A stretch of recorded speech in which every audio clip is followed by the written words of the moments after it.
This is College Algebra Mat 110 for the spring of 2021. And in this session, I'll kind of go through the inner workings of the course. The first thing we'll do is we'll take a look at the tabs around the left-hand side.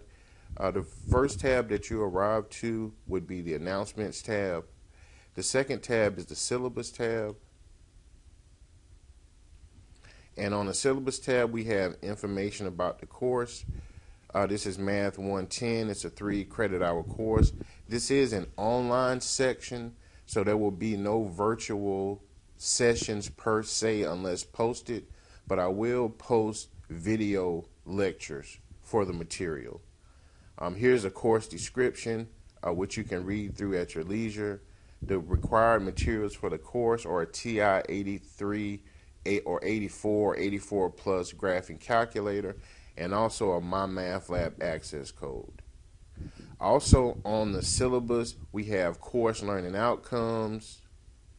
We have a critical thinking definition, critical thinking student learning outcomes. There's also a standard attendance policy. My policy for the online attendance is that you at least want to log in at least twice a week to complete assignments. There's a student with disabilities policy. There's an academic dishonesty policy. There's a place for you to sign and date. Now, there's no need to actually return this to me. Once you've registered for the course, you acknowledge all the policies, procedures, and pledges in this syllabus. So at your leisure, take some time to read through the syllabus. Next, we have the instructor info link, where you can find all of my personal information. I'm your professor, Mr. Diallo Cummings. Here's my email, my phone number, my office location, and the office hours are by appointment through email. Next, we have the addendum. And the addendum gives you the expectations as a student, and it also tells you how your grade is calculated. So on the addendum, here's my information once again. Here's the required materials once again. And here's the grading policy. There's just 4 categories: homework, quizzes, tests, and the final exam. The homework is worth 20% of the grade, and it's open all semester long.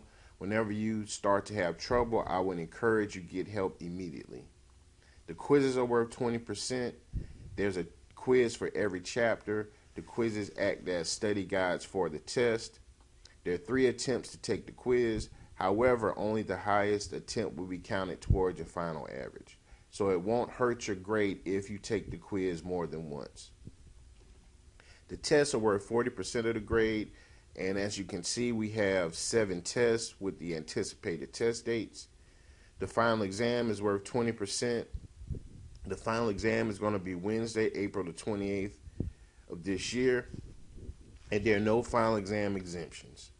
All of the quizzes, tests, and the final exam are to be taken at home. There is no class meeting time or day for this particular section. Missed tests and quizzes. If you were to miss a test on the test date, that test will remain open 1 week thereafter, but it can be taken with a 10% penalty. And lastly, we have a 10-point grading policy. We have the regular 10-point grading system. Next, we have the lecture notes section. And in the lecture notes section, you can find the notes and the videos for the course. Notice that for some of these, there are videos and others are links to PowerPoints. To access the course, we'll simply click on the MyMathLab tab. I'm going to click on MyMathLab and Mastering Course Home. This is the link that gives me the tabs on the left, and it also gives me the assignments. So the best way to proceed through the course is in the assignment section. You have all of the homework and the tests that are laid out for you. I would attempt the homework, take the quiz, and then after the quiz is finished, I would take the test. Notice that this chapter R homework, it appears to be past due. However, you're still able to click on the link and complete the homework assignments. Thanks for watching.